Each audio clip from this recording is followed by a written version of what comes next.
దేవుణ్ణి ఎలా అంటారు, మేము పాపం చేశామని మమ్మల్ని చంపుతున్నావు కదా, నువ్వు అసలు మనిషిగా పుట్టి మా లాంటి పరిస్థితిలో బతుకుంటే పాపం చేయకుండా ఉండడం నీకు ఎలా సాధ్యం అవుతుంది, ఒకసారి చూపించు.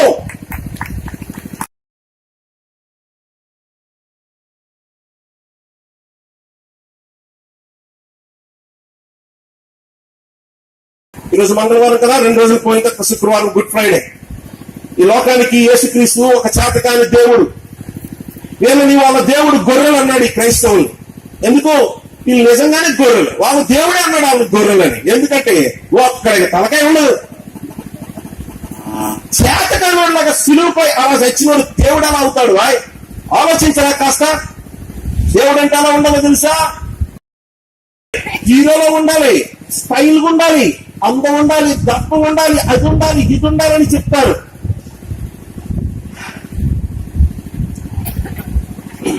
దేవుడు ఎలా ఉండాలో గొప్ప విషయాలు ఉన్నాయి. కానీ నీకోసం ప్రాముఖ్యమైన పని చేయాలంటే ఖచ్చితంగా అక్కడ వరకు రావాల్సి ఉంది. ఈ లోకానికి నీకు అవసరమయ్యేది డబ్బు కంటే ముఖ్యంగా ఇంకొకటి, జ్ఞానం కంటే ముఖ్యంగా ఇంకొకటి.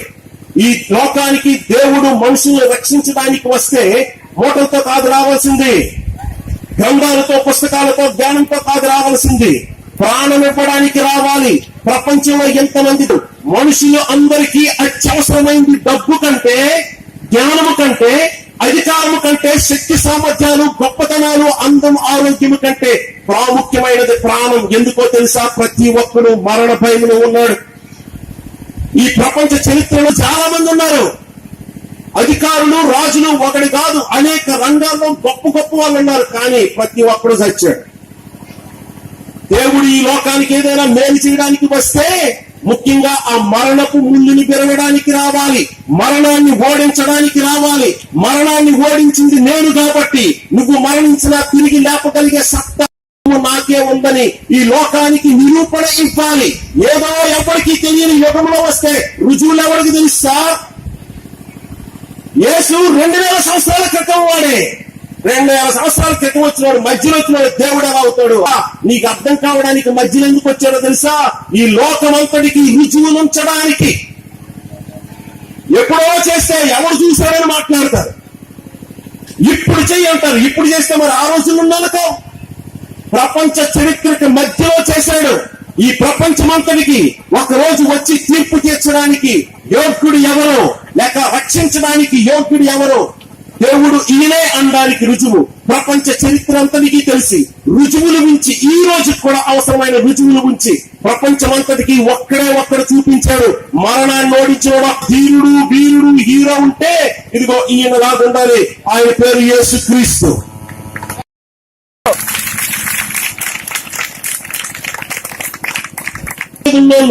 డూప్లికేట్లే, ఒరిజినల్ ఇదిగో ఇక్కడ గుడ్ ఫ్రైడే రోజు సిలువ మీద ఉంది. ఆయనే అసలైన వాడు. He's not just a hero, he's the maker of heroes. ఆయన ఏదో కేవలం ఒక వీరుడు, హీరో మాత్రం కాదు. అనేక రంగాల్లో వీరుల్ని తయారు చేసి సృష్టించి అలాగా వాళ్ళ జీవితాన్ని డిజైన్ చేసిన వాడు ఈయనే. కాబట్టి ప్రతి మనిషి యొక్క జీవితాన్ని బట్టి ఏదైనా ఘనత ఉంటే ఫైనల్ గా తెలుస్తుంది, నా జీవితంలో ఎంత ఘనత పొందుకున్నాను కదా, దీనికి కారణం ఈయనే. ఎలాంటి వాడిని నేను తెలుసుకోలేకపోయినా అని ఆయన వచ్చినప్పుడు గుండెలు బాదుకుంటూ ఆ అగ్నిగుండంలో, ఆ చీకట్లో యుగాల నుండి పళ్ళు పెరుగుతారు. ఎంత పని అయిపోయింది, ఎలాంటి వాడిని ఎలా మిస్ అయ్యాను నేనండి. చూశాను, పురుగులో చూశాను దేవుడని. దేవుడు అంటే అలా ఎలా ఉంటాడని ఎందుకు ఆలోచించలేకపోయాను. జ్ఞానం అనుకున్నాను కదా అని ఒక నెట్టి నోరు కొట్టుకుంటాడు. ఇంకా బాధ భరించలేక పళ్ళు పెరుగుతుంటాడు. యుగాలు అగ్నిగుండంలో ప్రతి ఒక్కరి పరిస్థితి ఇదే. ఈ మాటలు చెప్పినప్పుడు ఎవరికైనా కావచ్చు, నీ కాలినా పర్వాలా, తర్వాత నువ్వు కాలకుండా ఉండాలంటే ఇప్పుడు నీ కాలవడమే మంచిది. యేసు నీలో చేసిన కార్యం ఇది. ఇప్పుడు ఎంత గొప్ప విషయం చెప్తాను చూడండి. నీ జీవితంలో ఇలాంటి సమస్యలు, భయాలు రావడానికి కారణం చాలా మంది ఏం చేస్తారో తెలుసా? సాతాను ఇలాంటివి పెడుతున్నాడు కాబట్టి వాడికి భయపడి చర్చకొస్తాడు. మరి ఎవరికి భయపడడం కూడా తెలియదు అసలు క్రైస్తవులకి.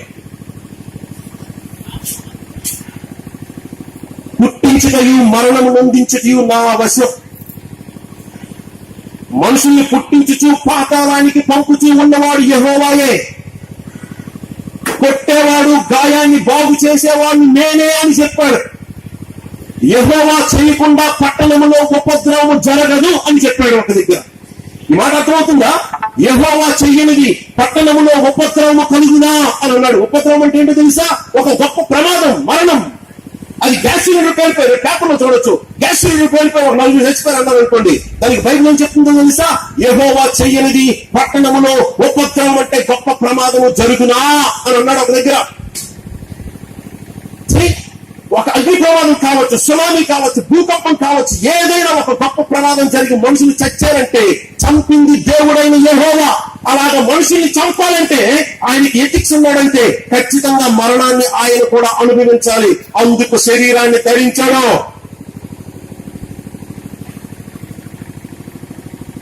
శరీరాన్ని ధరించి మరణం ఎందుకు అనిపించాడో తెలుసా? యేసు ఎంతమందిని, ఇన్ని కోట్ల మందిని చంపుతున్నాడు. నాకు ఎథిక్స్ వాల్యూస్ ఉంటే ఆ మరణంలో భయం, నొప్పి, బాధ ఎలా ఉంటుందో తెలియకుండా అందరినీ చంపుతుంటే ప్రతి ఒక్కడు ఏమంటాడో తెలుసా? ఆ దేవుడు పుట్టించి మనతో ఎలా ఆడుకుంటున్నాడు.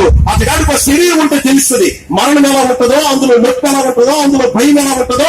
కొడుకు ముందు తల్లి, తల్లి ముందు కొడుకు, అన్నదమ్ముల ముందు సహోదరుడు ఒకరికొకరు మరణంతో దూరం అవుతుంటే ఆ కుటుంబంలో ఉన్న ప్రేమ, అనురాగాలు, బాధ ఎలా ఉంటుందో తెలియడానికి ఆయనకు ఒక శరీరం ఉంటే కదా, కుటుంబం ఉంటే కదా ఇలా పుట్టించి చంపుతున్నాడని ప్రతి ఒక్కడు దేవుడి మీద నోరు పారేసుకుంటాడు. అయితే ఇప్పుడు ప్రపంచానికి తెలియబోతుంది ఎలా చంపుతున్న దేవుడు యేసుక్రీస్తు అని తెలిస్తే ఈ మాట ఎప్పుడు నోరు జారడు ఆయన మీద. ఎందుకంటే కుటుంబం ఉంది, ఈ భూమి మీద జీవించి చూపించాడు. మరణంలో మాక్సిమం నొప్పి, భయాన్ని, బాధని ఆయన అనుభవించాడు. కాబట్టి ఈ లోకంలో ఉన్న ప్రతి ఒక్కరిని ఎంత ఘోరంగా చంపడానికైనా ఆయనకు హక్కు ఉంది. దేవునికి హక్కు ఉండదు సార్ అని మీరు అనొచ్చు. దేవుడు సర్వాధికారి, సార్వభౌముడు, ఏం చేసుకున్నా అడిగే సమస్య, హక్కు ఎవరికి లేదు, కరెక్టే. కానీ ఆ దేవునిలో ఎథిక్స్ ఉంటే, వాల్యూస్ ఉంటే, ఒకడు వేలెత్తి చెయ్యెత్తి చూపడానికి అవకాశం లేనంత ఆ వాల్యూస్ కలిగిన వాడైతే ఒకడు వేలెత్తి చూపించే అవకాశం ఇవ్వకూడదు. అలా వేలెత్తి చూపించే అవకాశం ఇవ్వకుండా ఆయన నిరూపించుకోవాలంటే ఆయన ఎథిక్స్, వాల్యూస్, ఆయన గుడ్నెస్ ని ఖచ్చితంగా ఈ ప్రపంచ చరిత్రకు తెలిసి భయంకరమైన మరణాన్ని అనుభవించాలి. దాన్ని ఓడించి తిరిగి లేవాలి. ఇదిగో పాపం చేసిన వారిని శిక్షించాలి. దేవుణ్ణి ఎలా అంటారు? మేము పాపం చేసామని మమ్మల్ని ఏమైనా చంపుతున్నావు కదా, నువ్వు అసలు మనిషిగా పుట్టి మా లాంటి పరిస్థితిలో బతుకుంటే పాపం చేయకుండా ఉండడం నీకు ఎలా సాధ్యమవుతుందో ఒకసారి చూపించు. నీ ఉన్న పరిస్థితుల కంటే వర్స్ట్ సిచ్యువేషన్ లో, పూర్ సిచ్యువేషన్ లో ఆయన జీవించి పాపము లేకుండా జీవించి చూపించాడు. కాబట్టి ఒక్క తీస్తాడు ఒక్కొక్కడికి. ఆయనకే ఆ హక్కు ఉంది, అధికారం ఉంది. ప్రపంచమంతటికి తెలిసిన విషయమే. ఆయన చెప్పింది ప్రేమే, ఆయన చూపించింది మంచితనమే, ఆయన చూపించింది జ్ఞానమే. ఎందుకు చేతకాని వాళ్ళగా నోరు మూసుకొని చనిపోయాడో తెలుసా? దేవుడు మనుషుల్ని, నిజమైన దేవుడు ఎవడైనా ఈ లోకానికి ఉంటే ఈ లోకానికి తెలిసి చచ్చిపోవాలి భయంకరంగా. ఎందుకో తెలుసా? దేవుడైన వాడికే ఈ మనుషులు పుట్టించి చంపించే అధికారం, హక్కు, సామర్థ్యం, శక్తి సామర్థ్యాలు ఉంటాయి. జీవోడి గాడ్ అన్న మాటకు అర్థమదే. జీ అంటే జనరేటర్, సృష్టికర్త.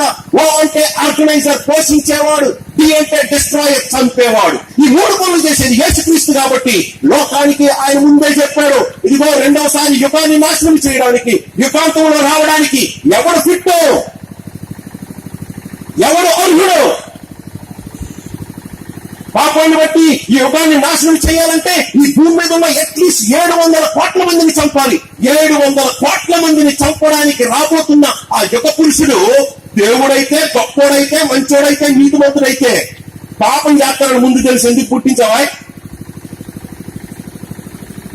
ఇలా మనుషుల్ని చంపాల్సి వస్తుందని తెలుసుకోవడం నువ్వు మంచోడైతే ఎందుకు పుట్టించావు? అనగా ఈ మాట ఏ దేవుడికైనా అడగొచ్చు, యేసుక్రీస్తు కడగలేరు. ఎందుకో తెలుసా? యుగ అంతంలో నేనే వచ్చి మనుషులందరినీ చంపి నాశనం చేస్తా. అలాగా పాపాన్ని బట్టి తీర్పు తీర్చి లోకాన్ని నాశనం చేయాలంటే దానికి ముందు క్షమించే అవకాశం ఇవ్వాలిగా. ఉచితం, ఫ్రీ. అందుకే మొదటిసారి వచ్చాడు. తర్వాత తర్వాత రాబోతుంది నేనే, నాశనం చేయబోతున్నది నేనే, ప్రతి ఒక్కరిని ఘోరంగా చంపి నిత్య నరకంలో వెయ్యబోతున్నది నేనే. అలా వెయ్యాలి అంటే నా దగ్గర మంచితనం ఉందా అని ప్రశ్నిస్తారు కదా. ఇదిగో నా మంచితనాన్ని బట్టి అంత పెద్ద ప్రమాదం రాబోతుంది కాబట్టి, అలాగ తీర్పు తీర్చబోతున్నాను కాబట్టి నేను మంచోనైతే ముందుగా తప్పించుకునే అవకాశం ఇవ్వాలి. అందుకే ప్రతి ఒక్కరికి ఇస్తున్నా. ఈ లోకంలో ఎప్పుడో చేస్తే ఎవరికి తెలియదు నేను చేసింది. ప్రపంచ చరిత్ర అంతా తెలిసిన కాలంలోనే ప్రపంచానికి రుజువు నుంచి నేను ప్రాణం పెట్టా, మరణించి తిరిగి లేచా. ఎందుకో తెలుసా? ఉచితంగా రక్షించి క్షమించే అవకాశం, తప్పించుకునే అవకాశం ఇప్పుడు ఇస్తున్నాను కాబట్టి నువ్వు దాన్ని కేవలం సరిగ్గా ఆలోచించి వినియోగించుకోకపోతే తర్వాత నిన్ను ఘోరంగా చీల్చుతా. లోకానికి ఎవరైనా నిజంగా దేవుడైతే ఖచ్చితంగా తీర్పు తీర్చాలి. లోకంలో ఉన్న పాపాన్ని బట్టి, అన్యాయాన్ని బట్టి, మోసాన్ని బట్టి అలా తీర్పు తీర్చాలంటే ముందు క్షమించి తప్పించుకునే అవకాశం ఇవ్వాలి. క్షమించి తప్పించుకునే అవకాశం నీ మార్పు బట్టి కాదు, నీ మంచితనం బట్టి కాదు, ఆయన మంచితనం బట్టి. నీ మంచితనం బట్టి దేవుడు నీకు తిండి పెడితే నువ్వు గొప్పవాడు అవుతావు. ఆయన గొప్పతనమే ఉంది అందులో.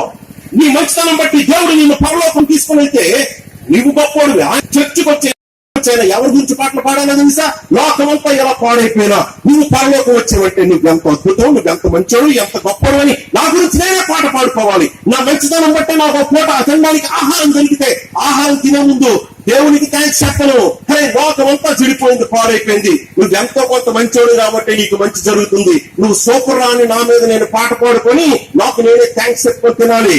కానీ ఈ విషయం లోకంలో ఉన్న ప్రతి ఒక్కరికి తెలుసు. మనిషి ఫోన్ చేస్తున్నాడంటే మనిషి అనుకుంటున్న విషయం నా మంచితనం, నాకెంతో కొంత మంచితనం ఉంది కాబట్టి నాకు మంచి జరుగుతుంది అనుకుంటాడు. కాదు కాదు కాదు. నువ్వు తిన్నావంటే, నీకు పెళ్ళయిందంటే, నువ్వు ఆహారం సంపాదించుకున్నావంటే, ఉద్యోగం సంపాదించుకున్నావంటే, జీవితంలో నవ్వావంటే, నువ్వు ఆలోచించి ఒక మాట చెప్పడానికి నీ మనిషిగా రూపునిచ్చిన వాడు ఒక ఆయన ఉన్నాడు. నీ మంచితనం బట్టి కాదు, ఆయన మంచితనం బట్టి. అదే మంచితనం బట్టి నువ్వు గొప్ప ప్రమాదంలోకి వెళ్ళబోతున్నావు, పాపాన్ని బట్టి. అందులో నుంచి రక్షించడానికి ఇదిగో మొదటిసారి వచ్చాడు నీకోసం క్షమాపణ అందుబాటులో ఉంచడానికి, ఉచితంగా ఫ్రీగా నిన్ను క్షమించడానికి. ఈ విషయం మనుషులు వాడుకోరు, ఆలోచించరు, పెద్ద జ్ఞానం అని మాట్లాడతారు. క్రైస్తవులు గొర్రెలు ఎవడో రాసిన మాట పట్టుకొని ఒక్కొక్కడు ఎలా వాగుతూ ఉంటాడు, బతకడానికి పైకి నుంచి సొమ్ము వస్తున్నాయి కదా అని మాట్లాడతారు. ఒకవేళ నువ్వు జ్ఞానివే అయితే నీకెంత పుస్తకం ఇస్తా, తెల్ల కాగితాల పుస్తకం. నేను ఒక చిన్న ప్రశ్న అడుగుతా, దానికి సమాధానం రాసి నాకు ఇచ్చే. ఎంత పెద్ద పుస్తకం ఇస్తా, నువ్వు ఒక కాగితం ఉపయోగించుకోవచ్చు, పెద్ద పుస్తకం ఉపయోగించుకోవచ్చు. నేను అడిగే ఈ ప్రశ్నకి సమాధానం నువ్వు రాసి నాకు ఇచ్చేవచ్చు, నువ్వు జ్ఞానివైతే. పచ్చరంగు ఎలకొట్టు తెలుసు కదా, పచ్చరంగు. నేను పుట్టి కన్నుగుడ్డాను అనుకోండి, నాకు తెలిసింది ఒక నలుపు రంగు, ఇంకేం తెలియదు. పచ్చరంగు ఎలా ఉంటుందని నా చెవిట్లో చెప్పండి.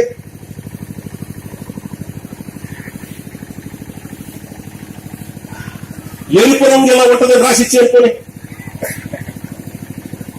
కాఫీ రుచి ఇది, వాసన కాదు రుచిది అని రాసిచ్చేయండి ఎవరైనా. మాటల్లో చెప్పండి. చిన్నప్పటి నుంచి తెలిసినవే కదా.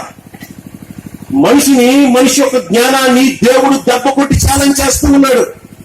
నేను జ్ఞానినే అని ఇంత ఫీలింగ్ నీకు.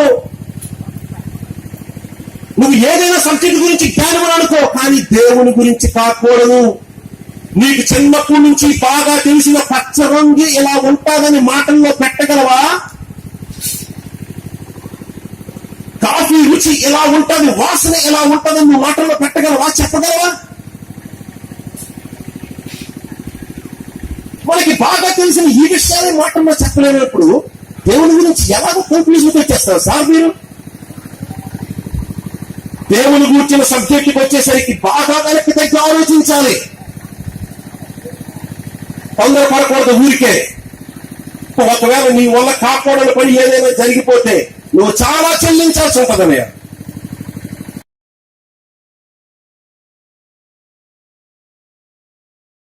ఒకళ్ళ స్థలంలో తీసుకొని వచ్చారు. ఒక దెయ్యం కాదు, కొన్ని వేల సంఖ్యలో ఉన్న దెయ్యాలు ఒక అబ్బాయిని పట్టేశాయి. ఆ అబ్బాయి జీవితం ఎంతో ఘోరంగా ఉంది, అవన్నీ చెప్పుకోలేదు. యేసు వచ్చి ఆ అబ్బాయిని చూసి ఆ లోపల ఉన్న దెయ్యాల్ని మీరు కొండ బయటకు అన్నాడు. అప్పుడు యేసు ప్రభుని ఆ దెయ్యాలు ఏమంటాయి తెలుసా? ఆ దూరంగా ఉన్న పందుల మందలోకి మేము ప్రవేశించినట్లు మాకు సెలవిమ్ము అని మిగుల బతిమాలుకున్నాయి. దెయ్యాలు యేసుక్రీస్తుని బతిమాలు బతిమాలుకున్నాయి. మామూలు కాదు, మిగిలిన బతిమాలుకున్నాయి. ఏమైనా బతిమాలుకున్నారు తెలుసా? ఆ దూరంగా పందుల మంది ఉంది కదా, ఆ పందుల మందులో మేము ప్రవేశించినట్లు మాకు సెలవిమ్ము అని యేసుక్రీస్తుని మిగిలిన బతిమాలుకున్నాయి. జాగ్రత్త వినండి. ఇప్పుడు ఆ పంది యేసుక్రీస్తు దృష్టికి ఎలాంటి జంతువు? బైబిల్ చెప్తుంది, ఒక యూదుడికి, ఇశ్రాయేలీయుడికి లేక ఆ దేవునికి పంది అపవిత్రమైన జంతువని, హేయమైన జంతువని బైబిల్లో రాయించారు. అలాంటి అపవిత్రమైన హేయమైన జంతువుల్లోకి దూరడానికి కూడా వీటికి సీన్ లేదు. ఎవరు ఒప్పుకోవాలి? ఎవరు సెలవివ్వాలి? అది అపవిత్రమైన జంతువు, అది విలువ లేనిది, ఇంకా అసహ్యమైనది చేస్తుంది. అందులోకి దెయ్యాలు ప్రవేశించాలన్నా వాటికి అంత శక్తి, సామర్థ్యం, అవకాశం, హక్కు, అధికారం లేవు. ఒక ఆయన ఒప్పుకోవాలి. మరి అలాంటప్పుడు దేవుని స్వరూపంలో చేయబడిన మరి మనిషిలోకి ముందు ఎలా వచ్చాయి? అడగకుండానే వచ్చాయా? అడగకుండా రాగలవా? అడగకుండా పందుల్లోకి ప్రవేశించడానికి అవకాశం లేదు. మరి అడగకుండా మనిషిలోకి వచ్చాయా?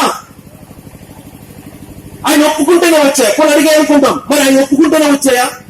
ఆ పందుల్లోకి యేసు సెలవిస్తే గాని ఆ పందుల్లోకి ప్రవేశించలేని ఈ దయ్యాలు మరి ఆయన సెలవివ్వకుండా మనిషిలోకి ఎలా వస్తాయి?